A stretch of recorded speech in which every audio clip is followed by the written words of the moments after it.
kyayinza okuteguka naye nga toyina kibumba obanga omutima gw'olina gwa lubajjo.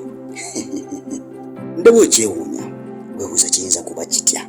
Saagala weerabire gye buvuddeko waliwo omulwadde omu eyavaayo n'akuba eddwaliro erimu mu mbuga z'amateeka nga abavunaana kumuggyamu ensigo ye emu. Kyaba kitya n'asigala ng'akyali mulamu nze naawe. Wabula ekyewuunyisa oluvannyuma lw'ensonga okulimya enkandaggo okunoonyereza kwakolebwa ono n'akeberebwa, wabula abasawo baakizuula nti okwawukanako n'abantu abalala bonna mu nsi abazaalwa n'ensigo ebbiri, ye obutonde bwe yazaalibwa n'ensigo emu. Yatondebwa atya? Nga bw'okyebuuza nange bwe nkyebuuza, naye obuyinza bwa Mukama Katonda.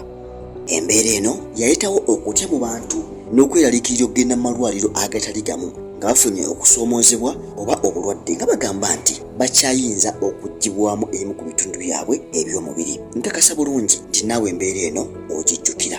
Olw'okubadde embeera ey'okusokonkolamu abantu ebitundu byabwe eby'omubiri eby'omunda enyinyitidde nnyo ebiseera bino. Albayan tutera nnyo okuwa emboozi wano ezitali zimu, eziba ennyuvu, ezimu nga ziyigiriza, ezimu nga zikwasa ennaku, ate endala nga zikukyusa engeri gy'olabamu ebintu. Ku mulundi guno twagadde tutunuulire nnyo enkola eno eya human body trafficking, engeri gye kikolebwamu, era ensi ezitali zimu n'abakungu mu gavumenti ez'enjawulo beenyigidde bata mu bikolwa bino ebimenya amateeka, ate gavumenti zaabwe ne zitabakwatako. Ekikolwa kino tekiri munda mu ggwanga lya Uganda mwokka, wabula kiri ne mu bitundu by'ensi ebitali bimu, era abantu bangi mu bitundu by'ensi eby'enjawulo naddala abo abatalina mwasirizi bwe bakwatibwako abantu b'akabinja kano akasokolamu abantu ebitundu byabwe eby'omubiri eby'omunda bafundikira b'eŋŋanda zaabwe tebazzeemu kubalabako. Gwakyebuuza kibaawo kitya, kikolebwa kitya? Njagala wekkaanye bino. Bizinensi eno eya human trafficking esinga kuba yatunze nnyo mu nsi nga Buyindi, China n'ensi za Buwarabu, newankubadde ne mu nsi za Bulaaya nayo embeera efaanaganako bw'eti gyeri. Abo nno wano bulaba basonzeemu ennwe bakukusa ebitundu by'abantu eby'omubiri eby'omunda, ky'olina okumanya kiri kimu babitwala mu mawanga ago. Kyategerekeka gye buvuddeko nti omuntu yenna singa akwata ekkubo n'atwala mu mawanga ge twogeddeko waggulu ensigo, omutima oba amawuggwe, enkya afukirawo byomere. Mu ggwanga erya China buli ddakiika waliwo omuntu abuzibwawo. Buli mwaka akakadde kalamba ak'abantu kabuzibwawo mu mbeera etategeerekeka, era ab'eŋŋanda z'abantu bano tebaddamu kubalabako ne basigala nga beebuuza wa gye balaga. Mu katambi kano kugenda mu maaso n'okubanga wekkaanya kali mu kibuga ekimu munda mu ggwanga erya China, kakulaga emmotoka eyajja n'esanga omuntu eyali ayimiridde nga bw'atambula mpolampola nga alinda ekidduka abeere nga yeeyongerayo mu ŋŋendo ze. Wabula emmotoka eno bwe yatuuka mwavaamu abantu abataategerekeka ne bamukwata mavumbavumba ne bamuyingiza mu mmotoka eno n'atwalibwa. Gye yatwalibwa nze naawe ab'eŋŋanda z'ono omuntu eyabuzibwawo tebaddamu kumukubako kimunye. Embeera bw'etyo n'abantu abalala bangi enkumi benkugambye abulawo buli kadde bwe batyo bwe bagenda, era ab'eŋŋanda zaabwe tebaddamu kubalabako mu bitundu by'eggwanga lino erya China ebitali bimu. Abantu abasinga okubuzibwawo munda mu ggwanga lino baana abato kw'ossa n'abakyala. Abantu bano bonna obutaddamu kulabwako basokoolwamu ebitundu byabwe eby'omunda tebasigaza bulamu. Mu mwaka ogwa 1984 gavumenti y'eggwanga lya China yakikkiriza mu butongole nti buli muntu yenna asingisiddwa omusango asobola okuggibwamu ebitundu bye eby'omubiri eby'omunda ne bigenda mu maaso n'okuba nga ate bikozesebwa mu malwaliro oba ne bitundibwa mu mbeera ebeesaanye. Ekikolwa kino kyagenda mu maaso n'okubeera nga kireka obulamu bw'abantu bangi naddala abo abazzi b'emisango nga buli mu katyabaga. Ekikolwa kino tekikolwa mu ggwanga lya China lyokka, wabula ekyenjawulo China kyeyina nti ly'eggwanga eryeyawulidde ekikolwa ekifaanaganako bwe kiti nga gavumenti ate ekimanyiiko. Amawanga amalala gakikola mu bubba era nga kikolebwa abantu ab'omuzinzi naye ng'ate bayina akakwate n'abantu abalala bali mu gavumenti, newankubadde nga gavumenti z'amawanga ago tezakikkiriza mu butongole. Mu mwaka ogwa 2021 China yakkiriza nti ddala kituufu balinako abasibe abo be gubeera gusinze be bajjamu ebitundu byabwe eby'omubiri eby'omunda, newankubadde abamu ku bo baali tebannafa. Kati gwagenda maaso n'okulaba emboozi eno weebuuza nti kati nze banansangawa okunzigyamu ebitundu byange eby'omubiri eby'omunda? Muganda wange kisoboka, olw'ensonga tova mu ddwaliro ate nkakasa olwaza kiyinza obutatuuka ku ggwe ne kituuka ku muganda wo, omwana wo oba omuntu mulala yenna naye nga akuli ku lusegere era ng'omumanyi. Abaffe bino ebitundu ebijjibwa mu mibiri gy'abantu byo bikolebwamu ki ng'oggyeko kuba nti omuntu ayinza okuba nga yeetaaga ensigo ne bakola transplant.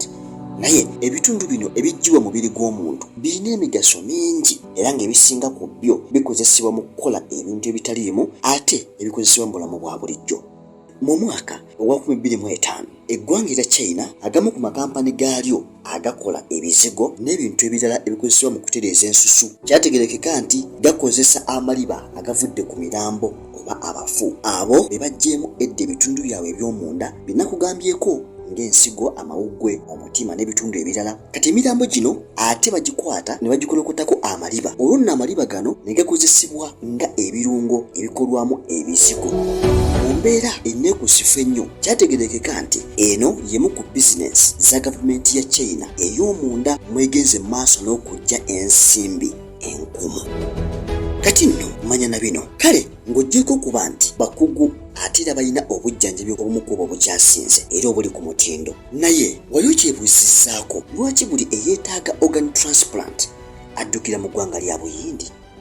Eggwanga lino erya Buyindi bwe liba si lye lisinga kale lyakubiri mu mawanga agakyasinze okugula ebitundu bino. Kino nga kikolebwa mu ngeri ey'obubba nga ne wabeera waliwo ebyamu ebisomoddwa mu mbeera efaanaganako bw'eti olw'abantu abasooka olwamu ebitundu byabwe eby'omunda nga tebeeyagalidde. Emboozi ezifaanaganako bwe ziti zibikkirirwa sinakindi obutaviirayo ddala. Olw'ensonga abali mu mulimu guno banene mu gavumenti munda mu ggwanga eryo ne mu gavumenti z'amawanga agatali gamu era bagagga nnyo nga balina obusobozi obugula buli muntu yenna ayinza okugezaako kubanga ayasanguza ebyama ebifaanaganako bwe biti. Bwe kibakola basuubula ebitundu bino ate ne basaanyaawo obulamu n'ekigendererwa ate eky'okuzza obujja obulamu bo nga beekuŋŋaanyiza ensimbi. Kati gwe nkuba kyeyo naddala gwe ali ku kyondo kya Buwarabu wuliriza bino. Saba nnyo obukuumi okuva eri Mukama Katonda era akugondeeze bakama abo oleme kugwa mu ntata efaanaganako bw'eti. Olw'ensonga ebikolwa bino nabyo binyeenyiitidde nnyo mu kyondo kya Buwarabu era amawanga nga Saudi Arabia ge gamu ku ago aganokoddwayo okuba nti embeera efaanaganako bw'eti ey'okusokonkolamu abantu naddala abaana ab'obuwala ababa bagenze okukola ebitundu byabwe eby'omunda begenze maaso n'okubeera nga eyitirira. Ebyembi ate nga byewuunyisa tulina amakampuni wano ewaffe munda mu ggwanga erya Uganda we tukoledde emboozi eno nga galaga nti gafunira emirimu abaana abawala n'abakozi ab'enjawulo naye nga ku baana be batwala okukola emirimu egitali gimu kuliko omuwendo gwe baawulako ne bagamba nti guno gwo tugenda gukolamu ate ensimbi ezisukkiridde.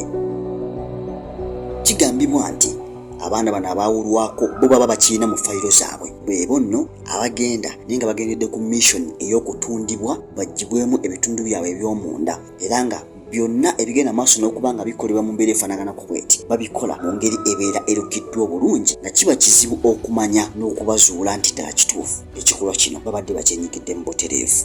Ogwo omuwendo gwe babeera balonzeeko nti gwe gugenda okuba nga butundibwamu ebitundu byabwe eby'omunda omwana olutuuka eri basooka ne bakola ne basigala nga bawuliziganya bulungi n'ab'eŋŋanda zaabwe okuva eno gye bavudde. Olwo nno akaseera bwe katuuka nga enteekateeka bwe yali olw'okubadde abakola omulimu guno ogw'okusokolamu abantu basigala bawuliziganya butereevu ne kampuni ebayasindika abakozi bano kyategerekeka nti waliwo ne famire ezimu abakozi bano mwe bakolera eziba ziri mu ddiiru eno era omukozi oluleetebwa bawuliziganya bulungi ne kampuni ebeemusindise wakati mu kukimanya nti ogenda kukolwako nga bwe bakiteekateeka mu kaseera akatuufu era embeera efaanaganako bw'eti etera kubeerawo ng'omukozi ono afundikira kontrakiti ye olwo nno bafuna omukozi omulala bigenda okuwulirwa nti afudde anaatera okumalako kontrakiti ye.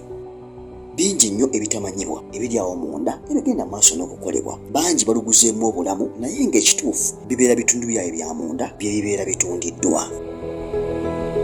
Nze Musa Muhammad Kigundu ogira obaayo tukole okunoonyereza ate tukutuuseeko n'emboozi endala.